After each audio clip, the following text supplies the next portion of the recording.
Those are brand new. That's So fine. they clean. It's cool. I just took them out this morning. All right. Stick that in my pocket. Yep. All right. Ooh. Hold this for 2 seconds.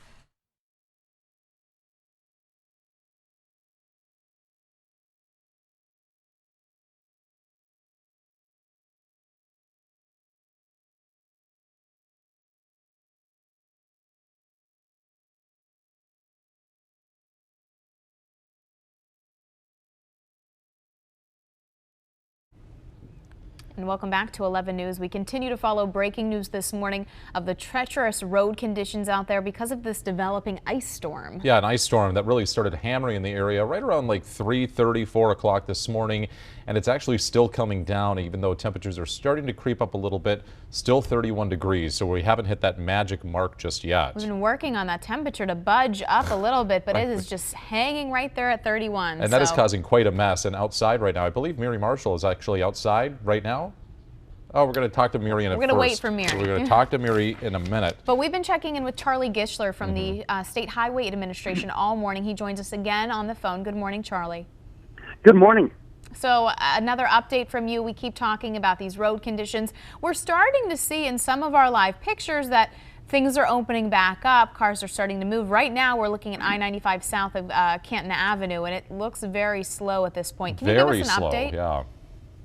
Yeah, well, the SHA is going to be. We're assisting with the obviously what happened up on northbound 95 near Washington Boulevard by closing northbound 95 in the area that we maintain near 695 on that Catonsville stretch. So that way crews can do the investigation and we can start to get some of that trapped traffic stuck out of there. Your best recommendation right now is not to travel. Those temperatures are hanging around the below freezing level longer than was anticipated. So anything that is wet right now has the chance to be frozen. The crews are still out spreading salt wherever they can get to, but right now a lot of our crews are still stuck in that very traffic you're looking at.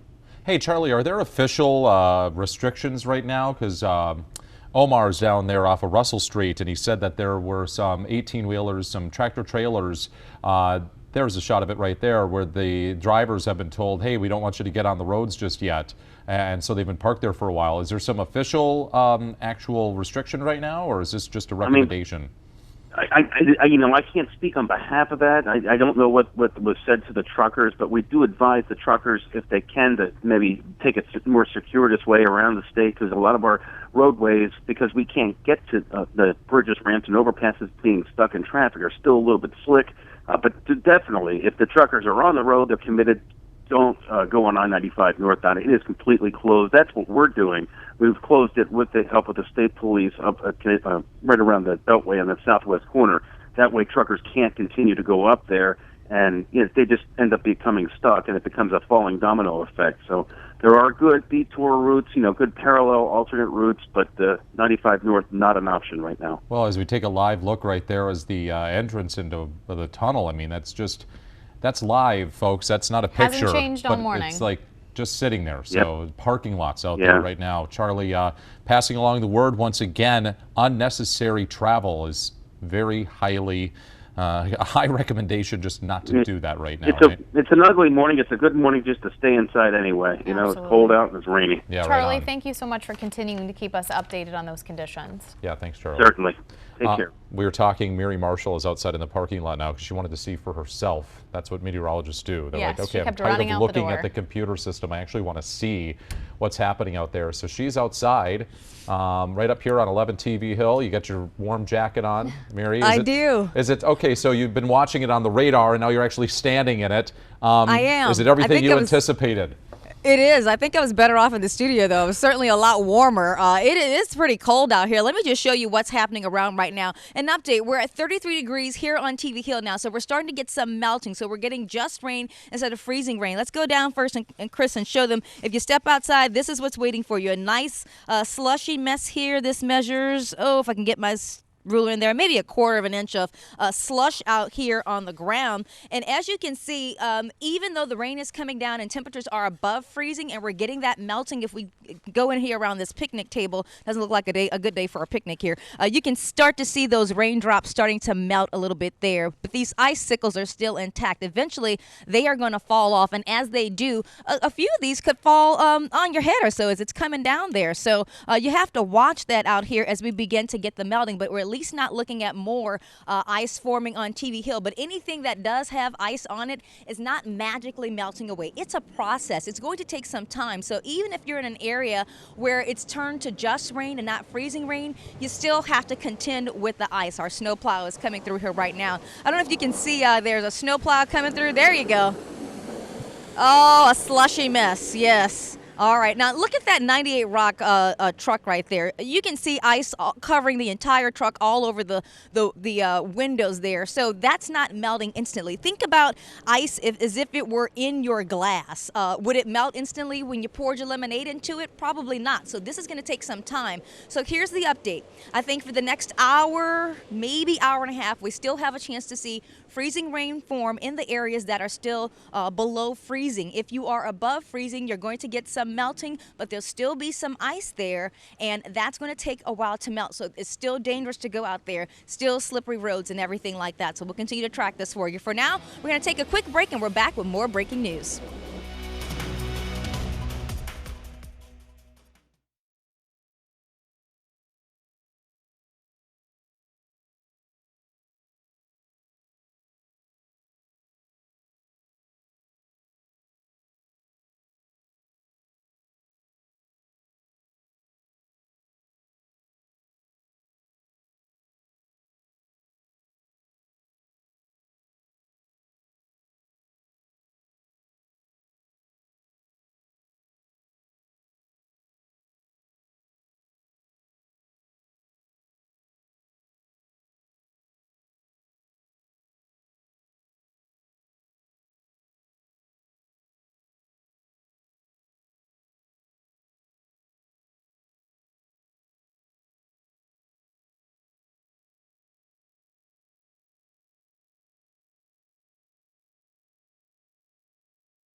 From WBAL TV 11, this is breaking news. Welcome back to 11 News and good morning. I'm Lacey Griffith. Yeah, good morning, everyone. I'm Adam May, filling in for Jennifer, who's got the day off, and she picked a good day to stay home. She's probably didn't she? happy to snuggle up today. Yeah, we've been following this breaking news all morning of the ice storm that is hammering the mid-Atlantic, hitting Baltimore especially hard, now causing hundreds of car accidents all across the state. At least 2 people are confirmed dead, and 9 people have been taken to hospitals. And our very own 11 News reporter Omar Jimenez has been out live covering this and following these accidents and reports. Omar, tell us what the latest conditions are. Well, right now, The rain has seemed to let up just a little bit, which is a welcome sign for a lot of these drivers, but not so much the cautionary tales that we've been hearing from the many that are now starting to make their way out of maybe the most terrifying scene that we've seen all morning. This comes from what began as car accidents between a few cars sliding into one another. We actually spoke to someone who was a victim of one of those cars, and then it turned into a fuel tanker coming in and then careening over the left side of the railing on 95 just behind me, and then after it went over, that's when it exploded, and you really started to get a sense of how dangerous these conditions this morning have been. Now, earlier this morning, we spoke to fire officials about what they've seen out on the field and what the prognosis is about the scenes they've dealt with, especially at this scene on 95, and here's a little of what they had to say. We had units reported we had multi-car pileup on northbound I-95. We also had one tractor trailer that actually went over the Jersey wall. We have confirmed 2 deaths due to this particular pileup at this time. And on those 2 deaths, 9 are in shock trauma. And then another note we want to make is traffic is being diverted around in a few different directions. You can see behind me, these cars that are coming in are being diverted off of 295 that are coming through here. Traffic is also being diverted to 695 on the other side of 95 at the junction there. Another note we want to have is there have been crashes going on all across the state and the region as well. We were following a crash on 695 at the I-70, at around the I-70 junction. We're being told that that junction is now open now. We're also learning that Maryland 100 at 170 is now open after being closed to a crash involving a tractor trailer there. Icy conditions all morning, and the big thing with these icy conditions is when it started, it was very dark outside, and a lot of the ice resembled rain because it was falling down as rain. It wasn't as clear cut as the snow that we would see on a typical blizzard, for example.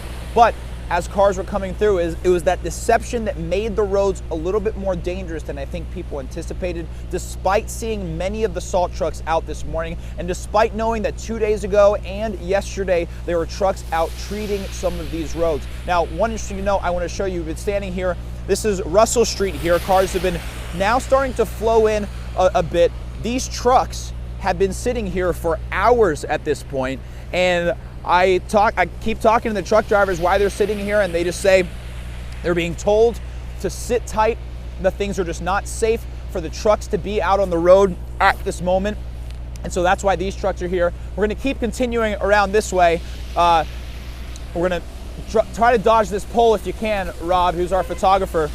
And you'll see this purple shaded Honda. Not this one that's passing in front, but the one that's under the BP is now being spoken to by a police officer. That was a car that was involved in the crash earlier.